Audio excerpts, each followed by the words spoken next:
On blast. And we are live. This is the Ball on Blast Raps postgame show titled Wrap It Up. My name is Sheldon Alexander, and thank you for joining me on this Friday night. Despite the fact that your Toronto Raptors lose 106-105 to the Brooklyn Nets. Brooklyn Nets came in on, I think they said, an 8-game losing streak. Not a team that you want to lose to if you're the Toronto Raptors, but I will say it was one of those games where you just get a bad feeling, right? The Raptors have a massive week ahead, and this Brooklyn Nets game was just in their way before you get to the Milwaukee Bucks, the Clippers, the Warriors, the Blazers. Big games next week for the Raptors, and here's a hungry team in the Brooklyn Nets. Raptors, I think, just messed around for a little too long, and once you do that with the team like this, you give them too many chances. You mess around. Sometimes you play with fire and you get burned, right? Again, my name is Sheldon Alexander. Thank you for joining me on the Wrap It Up podcast. If you're watching live on Twitter at Shell Alexander, don't hesitate to click on the link that you see. You will enter into a field where you can see a chat on the side. Send us your questions, comments, and concerns. What went wrong for the Toronto Raptors? You can do the same thing on Instagram at Sheldon Alexander. Again, taking your comments and questions as the Raptors lose a bad one to the Brooklyn Nets. I will say this is the first bad loss of the season. You could almost the other losses they had, I think, were losses that were pretty tough. I guess when you lose at the buzzer to Dwayne Casey, that was a tough one. But to me, I was like, hey, I'm not mad to see Casey get a win. You got blown out by Milwaukee, but you didn't have Kawhi. The Pelicans game, Etuan Moore shoots the lights out. Drew Holiday shoots the lights out. Things happen. You lose in overtime to Boston. You could live with that. This is a bad loss. You can't lose to the Brooklyn Nets under any circumstances, but especially when these are the trap games on your sched. You got to come out focused right from the get-go and take care of business early, and the Raptors did the complete opposite of that. As I see the chat here on Instagram, there's a theme going here so far, and a lot of it has to do with one man and one man only, Kyle Lowry. What the F is up with K-Lo? Someone else says, this is C. Brown. I haven't seen Lowry's shot this bad since any playoff game against LeBron. I mean, Kyle Lowry in this game, he went 1 for 8, 1 for 7 from 3 points in this game. 5 turnovers in this game. Now, Kyle Lowry also had 11 assists. That's the positive. But his shooting is now a thing. I'm pretty sure he went 1 for 7, 1 for 7, and tonight 1 for 8. That's not going to cut it, right? That's 3 for 22? My quick math tells me. I was an English major, so, hey, can't really do much with math, but my quick math tells me 3 for 22 for Kyle Lowry. That's terrible shooting. The problem, though, is that it's in his head. And you saw that at the very end of that game where Kawhi's getting double-teamed. That should be an easy pass to Lowry. Lowry shoots that 3 in rhythm if he's confident.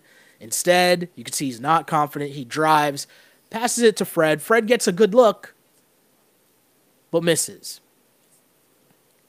I mean, you at the same time, Fred should knock that down. It's a wide open look. It's a good look. But if Kyle Lowry is Kyle Lowry at that point, you take and make that shot. Kyle Lowry, things are not looking good for Kyle Lowry right now, shooting-wise. And I'll say this, the past 2 games, I was defending Kyle Lowry. I was saying, you know what? He's doing other things on the floor. He was taking charges. He was setting guys up. He was still getting his assists. And I was okay with his bad shooting numbers.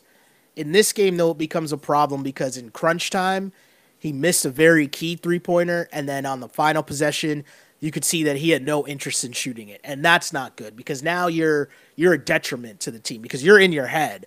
And now even your teammates, if you don't have confidence in yourself to knock down that shot, it's tough to then expect your teammates to have confidence in you to knock down that shot. Tough loss for the Toronto Raptors. And I know we can blame Kyle Lowry. His shooting numbers are right there for you. Again, 1 of 8 from the floor, 1 of 7 from 3. Not a good look for Kyle Lowry. This game, though, really was lost by the Toronto Raptors in the first half. And this game to me was a lot like the Denver Nuggets game. And I know Brooklyn is not the Denver Nuggets. They're definitely not. But if Brooklyn was the Denver Nuggets, they would have blown out the Raptors in this game from the first half. It's just that they're not that good of a team, so they miss a lot of shots. They have a lot of bad possessions that allowed the Raptors to stay close in this game. One of the main reasons the Raptors stayed close in this game, Jonas Valanciunas. JV balled out. 24 points, 8 rebounds, 26 minutes, 10 of 15 shooting from the floor. JV played a solid game, and there's going to be people out there that are wondering, okay, well, if he played such a great game, why did he not play from, I want to say, like the 3:50 mark of the third quarter? He didn't see the court again until the start of overtime. And the answer to that question is pretty simple. It was D'Angelo Russell. D'Angelo Russell just kept killing JV on the pick and roll. The Raptors had no answer for that. He basically shot JV out of the game. And that happens too because the Raptors then don't use their advantage on the other side. And I don't know if JV is good enough of a big man to fully expose that advantage on the other side. You know what I mean? The Raptors would have to be focused in on on using JV as an advantage on the offensive end. And they didn't really need to do that because Kawhi Leonard was cooking. Kawhi Leonard again missed a tough shot at the end of, would it have been the end of regulation? Kawhi missed a very tough shot. I might even say that I think he got fouled on that play. The guy came and hit him from behind, but it went in and out. That's a tough basket. You're going to have people that are going to start pointing to Kawhi and saying, is he clutch? We're going to have that dumb narrative. It's going to come soon. Definitely. Because he hasn't hit the shot at the end of a game or at the end of regulation. We've seen that now, multiple times where he's either dribbled the ball off his foot or missed the basket. Here's my thing.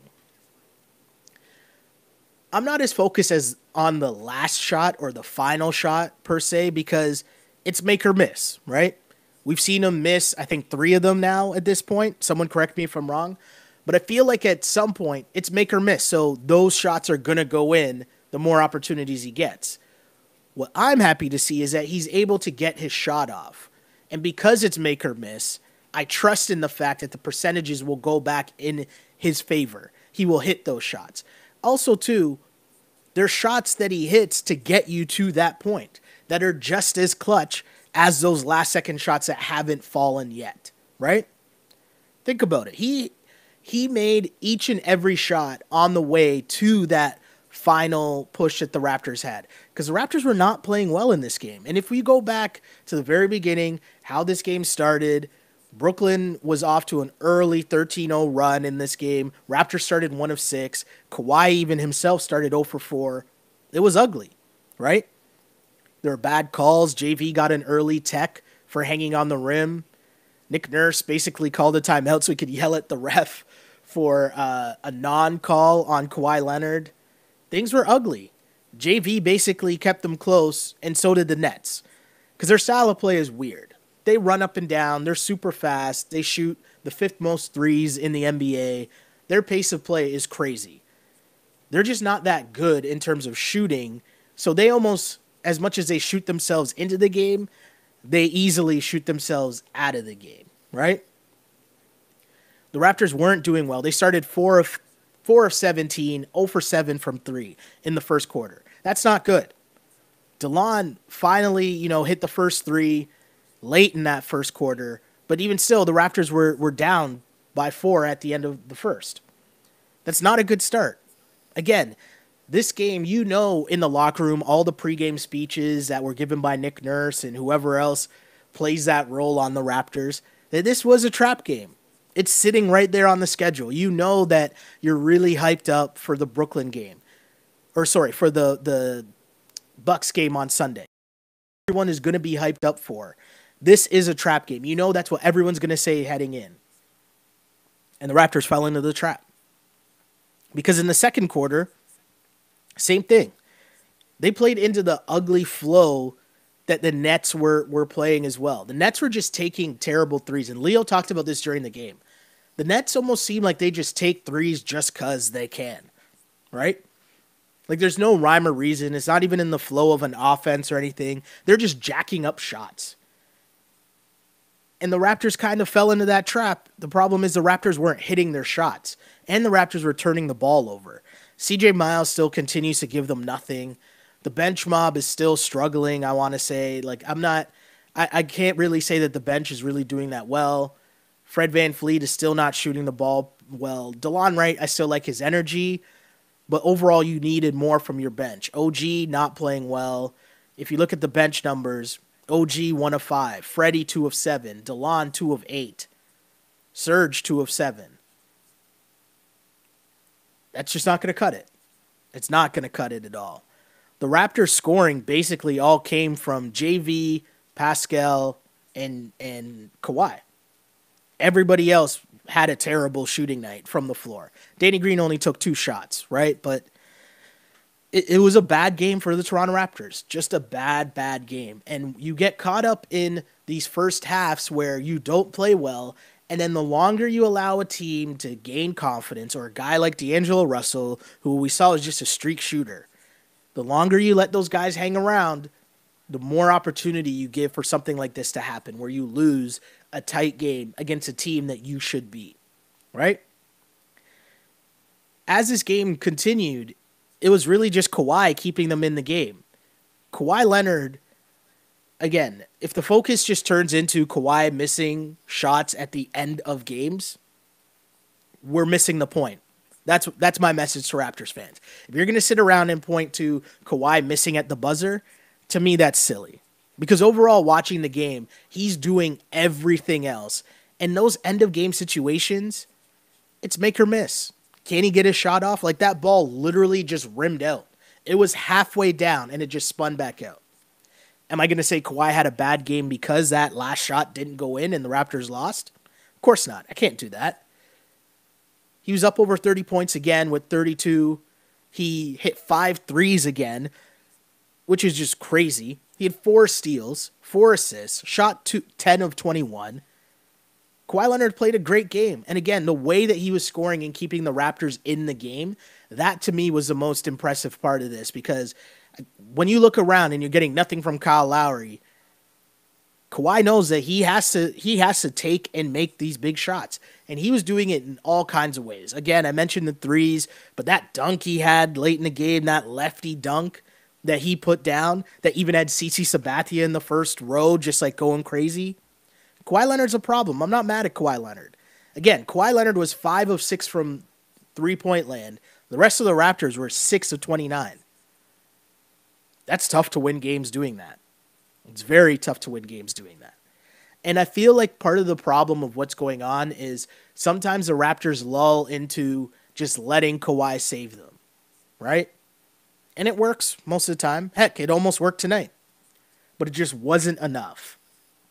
Again, Raptors fans, let me know what you think. Raptors lose 106-105. Tough Friday night loss to the Brooklyn Nets. Brooklyn Nets came in as a hungry team. Raptors did not match their intensity at all. Reading comments here, and remember, me reading comments is not an endorsement. This comment here says, Lowry effing sucks. I don't agree with that. He's just in a shooting slump. He could even be hurt. I don't know. But I don't think he sucks. Dude still had 11 assists in the game. He's still running the offense. He's just in a shooting slump, right? I think it's, someone else says, I think it's time to start worrying about Lowry. He keeps passing up shots. And to me, that's the bigger problem. Him passing up shots is the bigger problem. I'd rather have him continue shooting 1 for 7 until he gets back in rhythm. I mean, unless he's hurt, which we know Lowry is a guy that he's going to have to be really, really, really hurt to sit out.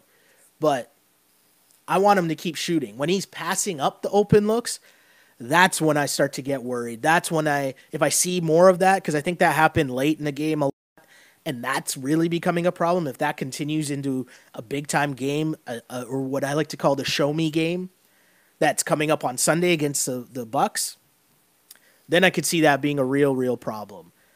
But people are starting to worry about Kyle Lowry. Here's another comment. Why set a screen if the double Kawhi and you're going to be scared to shoot? This is in reference to the last play. Kyle Lowry went over to set the screen, and Clearly, the Nets' game plan was on the screen to double-team Kawhi to force the ball out of his hands. It worked. It got to Kyle. And again, a confident Kyle Lowry is ready to shoot that shot right off the pass from Kawhi. Instead, he catches, drives to the basket, finds Fred. Fred doesn't knock it down. It's a tough play. Some might argue that's the basketball play. But I feel like as Lowry drove, he was kind of open. He could have even pulled up for that little foul line extended jumper. He was open. But you could tell he just didn't want to shoot. And that is a bigger problem than him missing shots, in my opinion. More Kyle Lowry comments here on Instagram. Can't make no more excuses for Kyle. Is Kyle slumping or is he salty? I think he's just slumping. I don't think the saltiness transfers over to the court. Like, he wants to hit shots. It's not like he doesn't want to hit shots. Someone says Kyle's been passing up open threes for a while now. I don't know if I agree with that, but it's still not a good look, especially in crunch time. In crunch time, you need him to be confident and take that shot. And also, too, the big part is once he starts passing up shots, that's even worse for the Raptors offense because that just ruins the whole flow of the game. Because the threat of Kyle Lowry taking that shot is almost worth as much as Kyle Lowry hitting that shot. You know what I mean? The threat of Kyle Lowry being able to knock down that three opens up the middle for Pascal Siakam. Heck, do the Nets even double team off of Kyle Lowry's screen if Kyle Lowry is shooting better than 1 for 8 in this game? Right? These are questions you got to start asking yourself. Is it time to start worrying about Kyle Lowry? I don't know. I think if I see him have another rough game in a big-time game against the Bucks, I'll admit I'll start to get worried if there's one of blank, one of whatever shooting night from Kyle Lowry. But the fans seem to be worried already. Someone else here on Instagram says, Kyle Lowry is trash. OMG, what the F? Another person says, the whole Raptors can't shoot except for Kawhi. Again, that was the tale tonight, as the Toronto Raptors shoot 31% from three-point land, but deeper into the numbers, Kawhi Leonard was 5 of 6. The rest of the Raptors were 6 of 29. So, yeah, this person on Instagram basically has the theme correct. If your name's not Kawhi Leonard, you can't really hit shots. Going back to... We got a lot of comments here. Raptors fans are fired up. This was a game, right? This was a game that the Raptors just messed around with too much, and you could tell that. I feel like if you're a Raptors fan, if you're in that locker room, you're associated with the team, you're looking at this game as this was a trap game. And I thought that as long as the Raptors hung around, they would get the stops to win the game at the end. And they were in position to do that. Kawhi just missed a shot at the very end. They couldn't make the play at the very end of the game to win it and end up losing in overtime. Let's see, more comments on Twitter now. Someone says, Lowry needs to get his game right. We talked about that. Totally agree. Whoa, someone here, I don't know if I agree with this, but someone says, this team may need a trade. Bucks and Sixers have already upgraded their teams. Now, if this Kyle Lowry shooting slump turns into more than what we're thinking is a shooting slump, I might be with you. I might be on board with that, but I'm not there yet. I'll say that. Someone else brings up a great point. Kyle Lowry is making $30+ million, and he only gets you 3 points. That's a very valid point. It's a very valid point. Now, again, the 2 prior games before this, we've been having conversations at work about it, and I've been sticking up for Kyle Lowry, saying that he's been doing other things other than shooting the ball well. And I wasn't really worried because he's finding other ways to impact the game. But watching this game again, him passing up shots, especially in crunch time, that's when I start to worry about Kyle Lowry. And that's when things like, yeah, you're making $30 million as the All-Star. You can't be passing up shots like that. You got to shoot your way out of it. Shoot your way into the slump. Shoot your way out of the slump. More comments. This one's still on Twitter. A very rough start, and their defense is good, but not complete. And they can't get a rebound. Very true, but that's tough, especially when they went small. And I'll credit Nick Nurse because the Raptors were down, and they made a bit of a run when they went small, and they had Pascal at the 5. Fred VanVleet came in to play with Kyle, Kawhi, and Danny Green. Raps made a bit of a run. That also was made for defensive reasons as well, because as mentioned, it was easier for them to switch the screens on D'Angelo Russell, and he wasn't able to get that little runner going all the time, right, when they went small. So it's tough. Nick Nurse made the adjustments needed during the game. He didn't just stick with JV and ride him out because JV was playing a great game. He adjusted as the game went along, and I give Nick Nurse a lot of credit for that. At the end of the day, your players just need to make plays, and Kyle Lowry did not make enough plays. Kawhi didn't hit the shot, and that's what happens. When you mess around for that long with the team, you're going to lose. More comments. As the comments continue to file in, and keep them coming, greatly appreciated. Again, if you're watching this live on Twitter, as we do each and every Raptors game, right after the game, on Twitter, live at Shell Alexander, and also follow along, take your questions on Instagram, at Sheldon Alexander. Let's see here. We got more comments. Somebody please tell Kyle Lowry he's supposed to be the second leading scorer on the team. That's interesting because things are starting to change a little, right? You came into the season with the idea, it was always that. Kyle Lowry, second leading scorer after DeMar. The season started with Kyle Lowry being the second leading scorer after Kawhi. But with the emergence of Siakam and Serge hitting shots like Serge is hitting shots, it almost seems as if Kyle has found, like, he's been okay with his scoring going down, but he's more focused on facilitating and keeping Serge's numbers and JV's numbers up. And that's when I didn't have a problem with Kyle Lowry not shooting the ball well. Because I felt that, yes, we looked at JV's numbers, and JV's numbers are dope. But how many of those baskets are set up by Kyle Lowry, right? Kyle Lowry and Nick Nurse, through this offense, through this game plan, are putting JV and Serge night in, night out in positions to succeed. Where these guys, if you can just make easy paint layups or dunks, and shouts to JV for finally dunking the ball consistently for back-to-back games now. But between Kyle Lowry and Nick Nurse, those big guys are getting put in a great position to succeed, and their numbers are showing. And as long as that continues to happen, I'm okay with Kyle Lowry not shooting the ball well.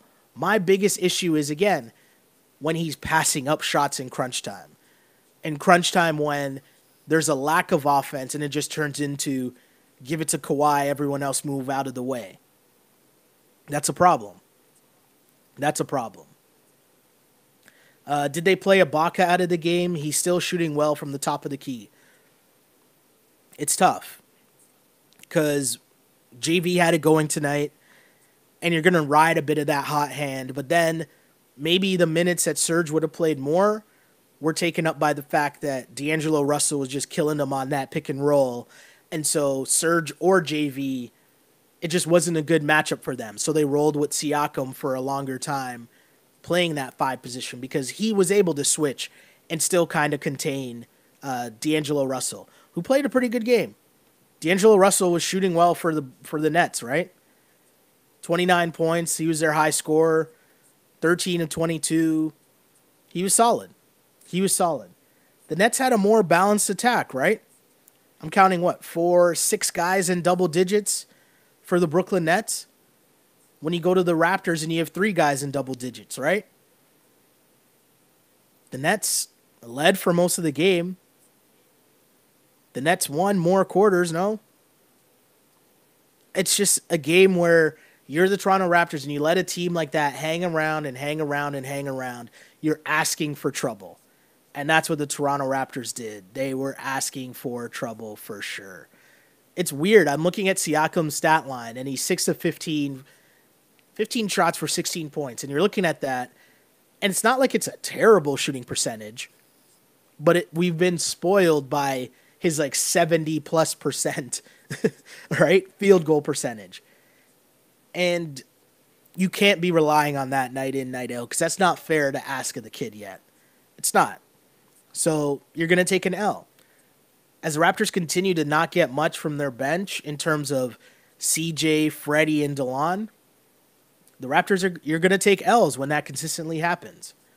When Danny Green and Kyle Lowry are backcourt, when they go 2 for 10 and 1 for 8, and yes, most of that bad shooting is Kyle Lowry, but Also, you're not finding shots for Danny Green. Danny Green should attempt more than 1 3 in a game. No? Danny Green only attempted 1 3. At some point, you got to find that guy a shot. No? Let him knock down a shot. Attempt even more than 1 3. That's not a good look. The Raptors just didn't play well at all. And to be honest, this might sound crazy, but even if the Raptors won that game in overtime, it's almost still like a loss. And I know that sounds crazy, but this goes back to my overall theme of this season, that it's about the greater process of where this team is going, right? And so you're not supposed to go to overtime against the Brooklyn Nets, especially when you got such a massive week of games coming up. You're supposed to smash the Brooklyn Nets. And first off, heading into this game, a lot of the talk was about, do you rest Kyle or do you rest Kawhi because of the big week coming up and because the Nets aren't one of the top tier teams in the league? So if that's your mentality and then you play your starters, you definitely should not be going to overtime. It's like once the game was close, that's technically, and I'm doing air quotes for people listening to this, that's technically almost a loss already. Because you wanted to see things, you wanted your bench to play well so that, Kawhi and Kyle could get a bit of a rest at the end of this game, right? You wanted that to be a 10 to 15 point lead so that you could get those guys out of the game early so they could be chilling, feet up on the bench, waiting for the Milwaukee Bucks on Sunday. Instead, they had to play big-time minutes. Kawhi had to play 38 minutes. Kyle Lowry had to play 36 minutes. Siakam played 37 minutes. That's not a good look. Again, this is a big week, and now it's like all fans want the Raptors to go into Golden State with their full roster. We want to see them play the Clippers and Warriors with the full roster. But can you really afford to do that now? Right? This was a game you could have gotten rest for those guys. And again, that's why I'm saying the fact that it went to overtime, period, was almost a loss, even if the Raptors somehow found a way to pull out that victory. It's just a bad performance. And you're hoping, if you're Nick Nurse, that this is something that the team can learn from and come out and say, hey, we gotta put in a shift every single night, regardless of who we're playing against. There's no nights off. There's no easy teams in the league. We got to come out and be workmanlike and take care of business regardless of who we're playing against. And the Raptors did not do that again tonight. A bad start in the first half. There's the bench mob. It's almost like we have to start thinking about, do you remove the bench mob title from this group? Because this isn't the bench mob. Let's see. More comments here from Instagram. They shouldn't need to stand around and wait for Kawhi to save us. Totally agree. Another comment on Instagram. Nick should have kept JV in the game and substitute Fred for Kyle. I mean, that's just bigger issues. Again, we talked about why you couldn't really play JV or Serge. The pick and roll with D'Angelo Russell, it was just a killer. And that's a tough matchup. That's a tough play to ask your big guy, especially JV, to get out there and be able to stay with a shifty point guard like D'Angelo Russell, especially when he was knocking down that mid-range as easily as he was. It's a tough ask. And in terms of subbing in Fred for Kyle, why? Fred's shooting just as poorly as Kyle is. So I'd rather have Kyle out there than Fred. I'm not mad at Nick Nurse's substitution patterns. I'm not. People are also asking what happened to Serge. Was he injured? I just think JV played so well. And when you downsize and you give those 5-man minutes to Siakam, right, because you're going small, someone's going to get less minutes, and that someone was Serge Ibaka tonight, right? Serge with only 20 minutes, JV with 26 minutes. It happens. Why not go for a 2 on the last possession? What the F? We have big bodies to get right to the rim. Again, as stated, right? When the double team to Kawhi happens and Kawhi passes that ball, Kyle had options. I think Kyle could have driven. I don't know if he could have gotten all the way to the cup, but he wasn't driving aggressively. You could tell he was driving to pass it to someone. And Fred just happened to be the guy right in front of him. And again, with the clock winding down like that, there wasn't that much time. Someone else says JV got exposed big time. Yeah, defensively it's tough, and that's what makes a genius of what Nick Nurse has done in terms of putting him into a position to succeed. Tonight was the first time that we saw that, okay, this isn't going to work with JV. Let's rest him for a bit. Let's get, Pascal in there. And it just shows the versatile lineups the Raptors are able to throw out there night in and night out. More comments. Kawhi doesn't need to be clutch. He just needs to draw attention and kick out to Danny Green. I think that's the next step of Kawhi getting used to playing with the Raptors, right? Because right now it's just clear out, Kawhi, get your shot off. He's going to get used to driving, and there's going to be movement on the back side of the floor, on the opposite side of the court, right? There's going to be cutters. There's going to be guys, fading to the corner for the open three. He's going to build that chemistry with those guys. We're starting to see it a little more where he'll drive and he'll notice and catch Siakam cutting to the basket. That part's starting to come. And with more time, with more games, this is what, game 27? That's going to come. I'm not really worried about that. You just need to play these close games because the more and more you go through it, the more experience Kawhi Leonard's going to get playing with these teammates, the more experience the teammates are going to have with Kawhi, and everything's going to be all right. To me, the bigger lesson is don't mess around with crappy teams like this. You got to take care of business early and not leave it to the end of the game because then you're just asking for trouble in situations like this. Someone says here, sticking in Instagram with the comments, they need someone else who was lethal down the stretch. Pete, Bradley Beal, and Morris for JV. Wright, Miles, and Powell. Green to the bench. Wow, this guy's switching up the whole Raptors team. I don't know if I'm down with that. Like, let's not go too crazy here, right? They're still first place in the entire NBA. They're 21-6. They lost at the buzzer in this game. Like, it's not all doom and gloom. I don't think you need to go and make a huge sweeping move and trade JV, Wright, Miles, and Powell, right? Like, I don't know. You need to do all that. Like, that's big. That's a lot there. But this proposed trade someone's putting out, and I don't even know. I didn't put this in the trade machine. I don't know if this person, who's this, Ray, did this. He's saying Beal and Morris for JV, Wright, Miles, and Powell. I don't know if I like that just because you're giving up a lot of your bench depth, but he's saying you can now shift Green to the bench to play alongside Freddie, OG, Monroe, and Morris. Stick your bench is okay, and Beal's with the starters. Again, I don't think you need to make that big drastic of a move. Things are okay right now. Things are okay. No need to panic. They just need more continuity, more reps. And the bright spot in this is that it's another game where they got reps in crunch time. And I feel like the more and more we see Kawhi in crunch time, the better he's getting. Yes, I know the focus is going to be on the shot that he missed, but we're seeing that he can get his shot off. And I say it all the time. It's a Kenny Smith saying, right?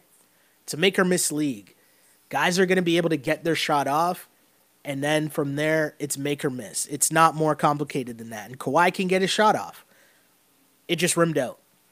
Not worried. I'm not placing like any more value on that or saying clutch or anything like that. I think that's a little crazy. CJ Miles' value is on his jersey number. Yep, the CJ Miles GoDaddy curse continues. He had 4 points in this game, but they were all from the free throw line. He was 0 for 1 from the floor. But CJ's not the only one struggling. The whole bench mob is struggling, right? Freddie still continues to struggle. He was only 2 for 6. DeLon was 2 for 8. The bench is not doing it as well at all. More comments here. Instagram. Again, people, thanks for joining me here on this Friday night because that's a tough loss. It's a very tough loss. It's a Brooklyn Nets game. I know if you're watching this game and tuning into this podcast right now, you are a diehard Raptors fan. So shout out to you. And this is the purpose of this platform, right? It is for Raptors fans to have a place to discuss what just happened right after the games. And so I will continue to take your questions on Instagram at Sheldon Alexander and on Twitter as well at Shell Alexander. We're here live, Wrap It Up podcast after each and every Toronto Raptors game.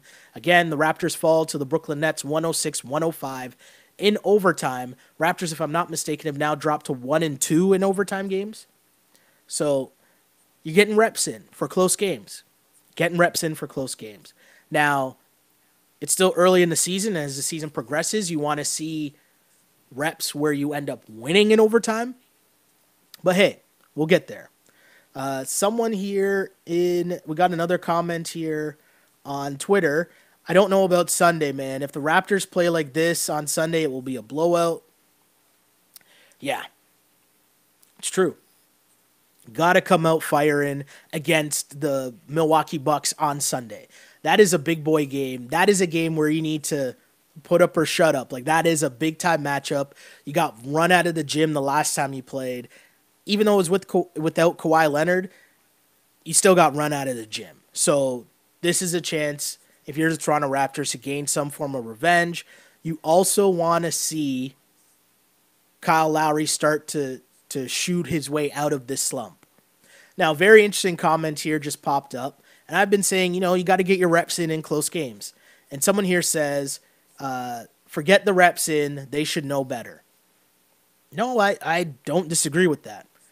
Again, I think everybody at the start of this game would have thought that this was a trap game, right? We know the week that's ahead. We know how tough the schedule is ahead. This Brooklyn Nets team, the way that they play, they can get hot. They can shoot the lights out for a bit. You can't have it be a close game against these guys. You got to run them out of the gym, and the Raptors did not do that. Here's a question from Twitter. What trade do you think the Raptors can make for a scorer? So I'm seeing this a lot now. Are people really that worried? Like, do you think the Raptors need to make a trade to add a second scorer behind Kawhi? Or are you just happy enough with maybe Kyle will work his way out of the shooting slump? Maybe Siakam will start playing better, and between him and whichever big is playing, JV or Serge, that person will be consistent enough that they're the second scorer night in, night out. What do people think? Also, the thing we got to remember too, the bench is still playing terribly. And the strength of this Raptors team from the beginning of this run, the beginning of this playoff success, the names have changed, right? But I'm saying if you go back to the Lou Will and Grievous Vasquez days, right? This entire Kyle Lowry, DeMar DeRozan, Dwayne Casey run, one of the key factors behind the team's success has always been the depth in the bench. This team is no different. Yes, you have better high-end talent in terms of Kawhi Leonard, but as far as this team is going to go, you still are going to need the bench. Your secondary players are going to have to play big. I've always said Kyle Lowry is an all-star, don't get me wrong. But the reason why Kyle Lowry and DeMar were getting those all-star looks was because of the strength of the team and the foundation built by Masai and, at the time, Dwayne Casey, right? It was the strength of the team and the success of the overall team. It was the whole being greater than the sum of the parts, right? And when you look at this Raptors team now, yes, they're just relying on Kawhi to basically bail them out and save them when you need more consistent production from Kyle Lowry, from your bench mob. That's what I think. I don't know if you can go out and make a trade because I feel like the way that the team is set up right now, they'll work their way out of this. I have confidence in the bench being able to figure it out in terms of Freddie will play better. DeLon will play better. CJ Miles, I don't know. I'm really starting to worry about CJ. But I think Nick Nurse can figure out a rotation where he gets Pascal to get a lot of looks with the bench mob. And I think that will be a key part of the bench figuring it out. But you can't do that right now when, there's matchup problems with the bigs or Serge or JV get in the foul trouble. I think that makes it too tough for you to then stick to a rotation where Siakam is getting minutes with the bench mob. Because you got to remember, Siakam was a big, big part of the bench mob.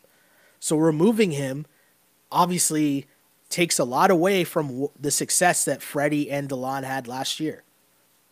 So sticking with this theme of do we think the Raptors need to make a move here, it says, look at all the contenders. Every team has a solid secondary scorer. Do we really trust Kyle? I don't. Another comment right after that. The Raptors need a second primary scorer. Kyle is not the guy. Kawhi can't carry it all. Wow. Seems like the I didn't mean to say this pun, so I stopped myself, but I was about to say, seems like the claws are out to get Kyle Lowry right now. And, I mean, he's earned it. Again, his last 3 games have not been good. If I bring up his last 3 games here in the box score, he has not looked good for a while now, right? His shooting numbers are really, really bad. I guess even if you go back, his last 3 games, 1 of 7 against Denver, 2 of 8 against Philly, and 1 of 8 tonight. That's not going to cut it, right? That's horrible. And his 3-point shooting, 1 of 6, 1 of 7, 1 of 7.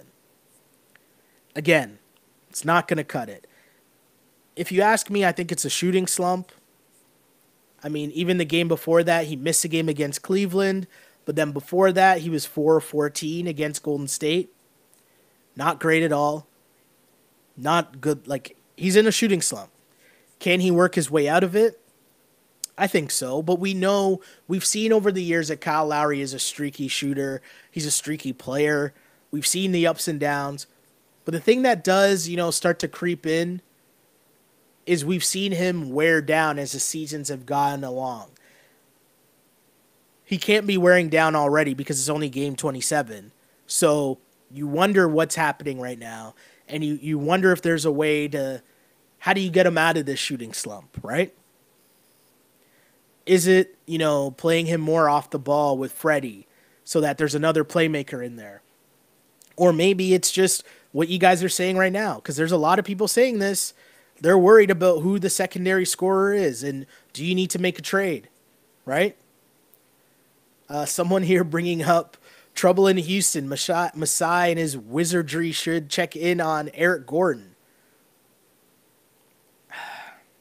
I don't know. It's tough. It's really tough. But right now, for sure, the problem is you can't just rely on Kawhi Leonard. You can't. And yeah, someone just said last 3, it's been the last 6 games. As I said, he didn't play in the game against the Cavs. The Golden State game was also a bad shooting game. I mentioned that. He was 4 of 14? But the Memphis game before that, he was 8 of 12. 8 of 14. I'll take that. That's pretty solid numbers. That's 57% shooting. He played well in that Memphis game. 24 points for Kyle Lowry. You'll take that, right? Again, it's been the last 4 games that Kyle Lowry has played. He's been shooting terribly. He missed one of the games against the Cavs, but again, Golden State 4 of 14, missed a game against the Cavs, 1 of 7 against Denver, 2 of 8 against Philly, 1 of 8 against Brooklyn. Hey, I don't know. Got to figure it out. I'm not ready to give up on Kyle Lowry yet. I obviously want to see what happens against Milwaukee Bucks. That is a big-time matchup. We know Kyle was on the floor when the Raptors got run out of the gym, so gotta see something more from Kyle come Sunday, or else you start to really wonder, is he hurt? And then if he's not hurt, then I'll be with you guys in terms of the Raptors need to find some secondary scoring or a consistent secondary score. But then the issue comes down to, what are you willing to give up for those things, right? Like, because to get someone legit, you're talking about you might have to give up an OG. And do people really want to do that? And I'm talking about to get someone legit. Like, there's no way you're trading for a guy like Bradley Beal and they're not getting at least OG. Are you willing to do that? I don't know. You guys let me know what you think in the comment section, or, as this podcast continues, because we'll be back, obviously, on Sunday to discuss the Brooklyn Nets game. I'll just go through and read some more comments from Instagram before we wrap up here. But someone's asking, how do you play 36 minutes and scored 3 points? Yeah, Kyle Lowry, you do that because you're avoiding shots, right? He passed up shots. The bench doesn't know how to use its bigs, Ibaka or JV. I think that's a thing. Because if you remember, the bench last year there's so much chemistry between Pirtle and Siakam. And those guys just knew how to play with, that offense. Those guys, as a 5-man unit, they were used to playing with each other, right? They knew how to, where the other one was moving to. There was a lot of big-to-big action between Pirtle and Pascal. is that really there so far with whoever it is, JV or Serge, playing with Freddie and DeLon? It's not there yet. With time, hopefully. Say what you want about Kawhi's chances of re-signing, but the fact that the second best player on the team has confidence issues and it's not a good sign that he'll be back. Way too early for me to be worrying about whether Kawhi is re-signing or not. I don't know. I don't really think Kawhi is re-signing. I don't know what would change that.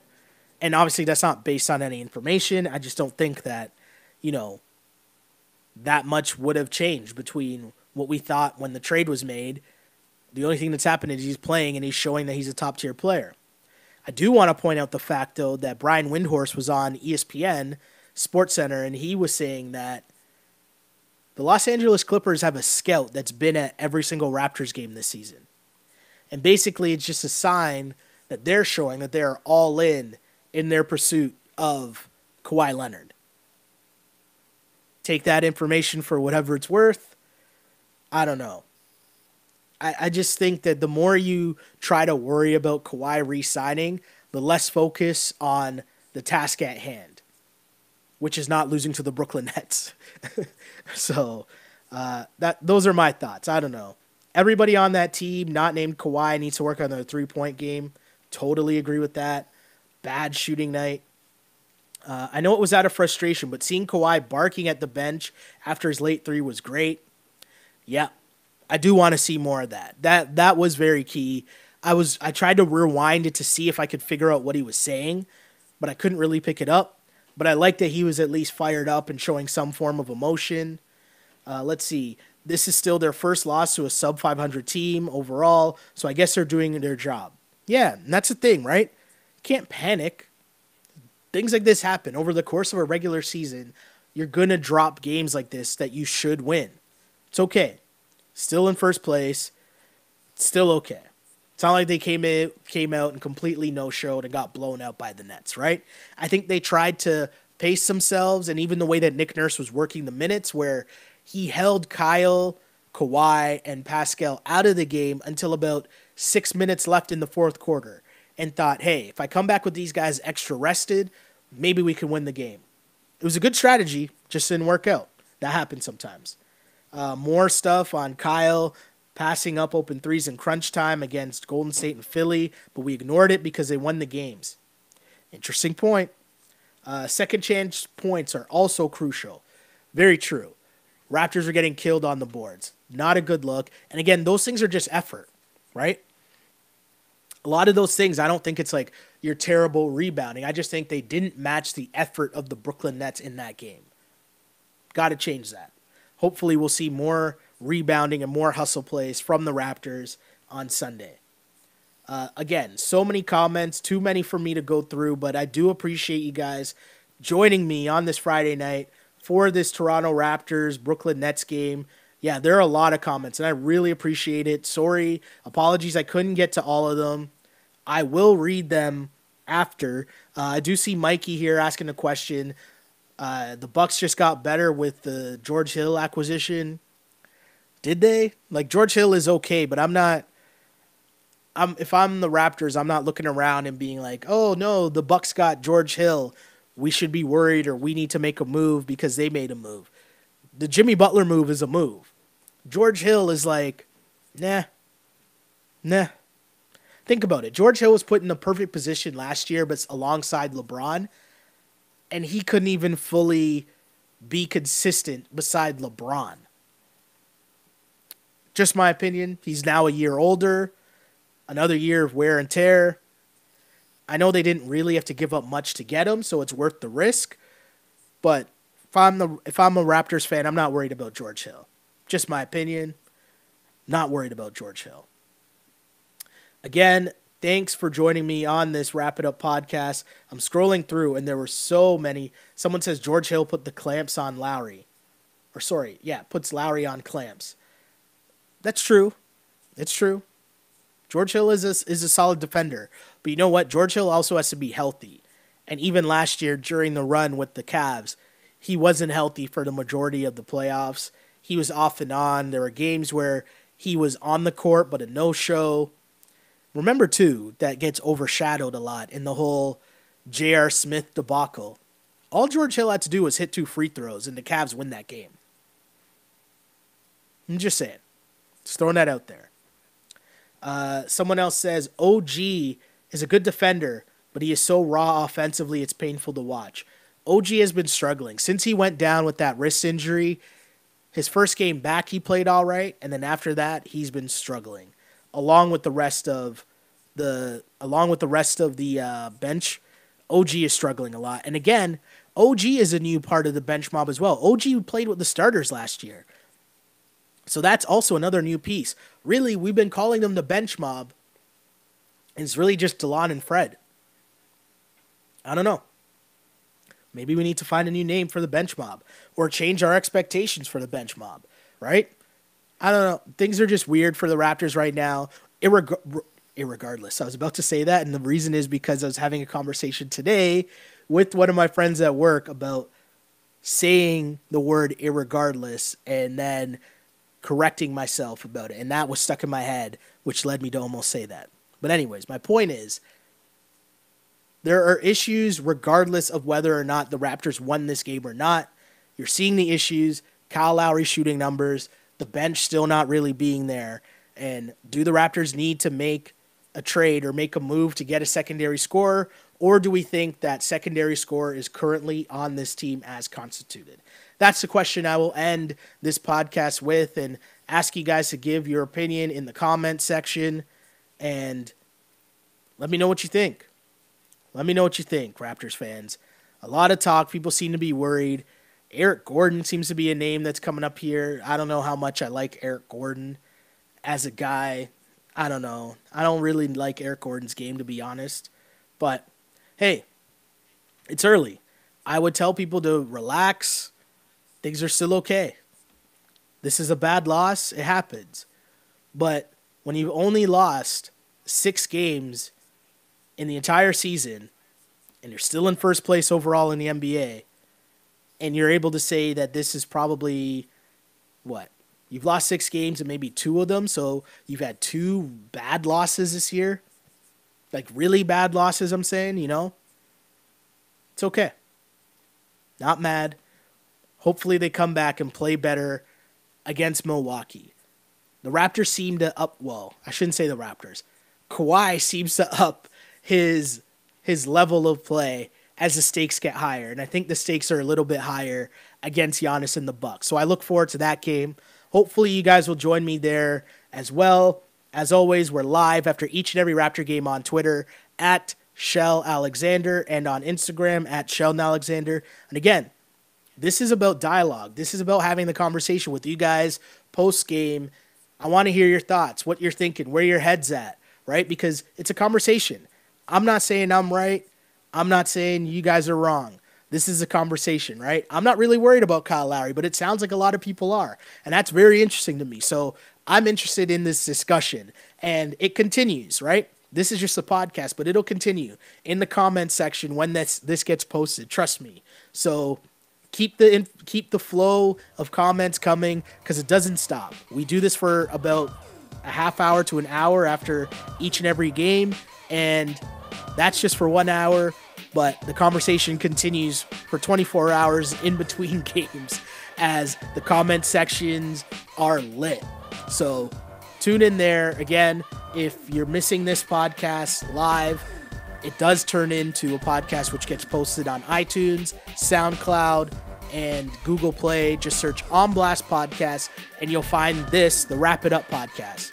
And again, shouts to all the people on YouTube who have been supporting the podcast. That's where the chat in the comment section really gets heavy. That's where I feel like the diehard Raptor fans are. You know, they'll join us here during the live talk, but then also check in on what's going on YouTube and see those comments as well. Again, because we're just building a community for Raptors fans, right? I want to hear from you guys. I want to get a pulse of what the fan base is thinking throughout this whole season. Because again, this is the best team in Raptors franchise history. They're off to the best start in Raptors franchise history. All the stakes are here. Masai put in all his chips for this season. So this is a big year. So Raptors fans, I'm here to have that conversation with you. Again, my name is Sheldon Alexander, and as always, I really did used to pray for times like this to rhyme like this. This is the Wrap It Up on Blast Raps post-game show. As always, unpolished and unapologetic. Until next time, see ya.